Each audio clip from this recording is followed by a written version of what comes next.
मालेगावच्या माने हॉस्पिटलमध्ये गर्भलिंग निदान रॅकेटचा पर्दाफाश, डॉक्टरसह 5 जणांवर गुन्हे दाखल।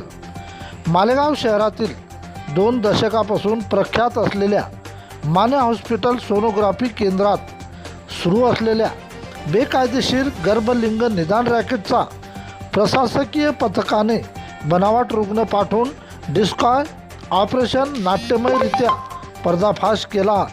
या प्रकरणी शासकीय वैद्यकीय पथकाच्या तक्रारीवरून मालेगाव पोलीस स्टेशन येथे माने हॉस्पिटल संचालक, भाजपा नेते तथा माजी सरपंच डॉक्टर विवेक माने व रुग्णालयातील कर्मचारी आणि मध्यस्थासह एका अज्ञात महिला डॉक्टर विरुद्ध PCPNDT कायद्यान्वये गुन्हा दाखल करण्यात आला।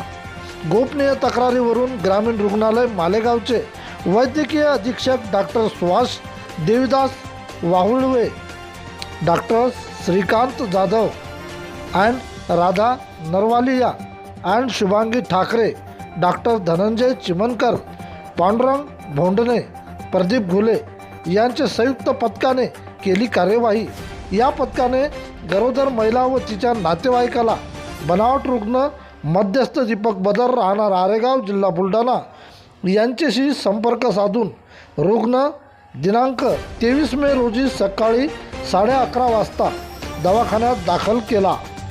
मध्यस्थी व कर्मचारी कृष्णा खडसे यांनी गर्भलिंग निदानासाठी पैशाची मागणी केली। 23,000 रुपये दिले।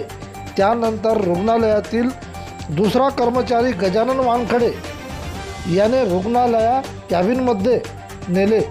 तेथे अज्ञात महिला डॉक्टरांनी सोनोग्राफी केली व 1 महिन्याने परत बोलविले। इशारा मिळताच पथकाने छापा टाकला, परंतु त्यापूर्वी मध्यस्थी पैसे घेऊन पसार झाला। कर्मचाऱ्यांनी फोन केल्याने संचालक डॉक्टर विवेक माने 1 वाजता हजर झाले। त्यांना विचारपूस केली असता त्यांनी उडवाउडीची उत्तरे दिली। तसेच महिला डॉक्टरांचे प्रमाणपत्राचे मागणी केली असता त्यांनी दिले नाही। पथकाने कर्मचाऱ्यांचे जबाब नोंदवून 20 मे रात्री 12:20 तक्रार दाखल केली। त्यांचे तक्रारीवरून मालेगाव पोलिसांनी माने हॉस्पिटलचे संचालक डॉक्टर विवेक माने, कर्मचारी कृष्णा खडसे, गजानन वानखेडे, मध्यस्थी दीपक बदर आरेगाव, एक अज्ञात महिला डॉक्टर त्यांचे विरुद्ध गर्भधारणापूर्व, प्रसवपूर्व रोग निदान तंत्रे, लिंग निवडीस प्रतिबंध अधिनियम 1994 PCPNDT ॲक्टच्या विरुद्ध कलमानुसार गुन्हा क्रमांक 0365/2026 दाखल केला असून पुढील तपास ठाणेदार राजेश खेरडे यांच्या मार्गदर्शनात पोलीस निरीक्षक पांडुरंग इंगळे करीत आहेत। प्रतिनिधी विठ्ठल भागवत।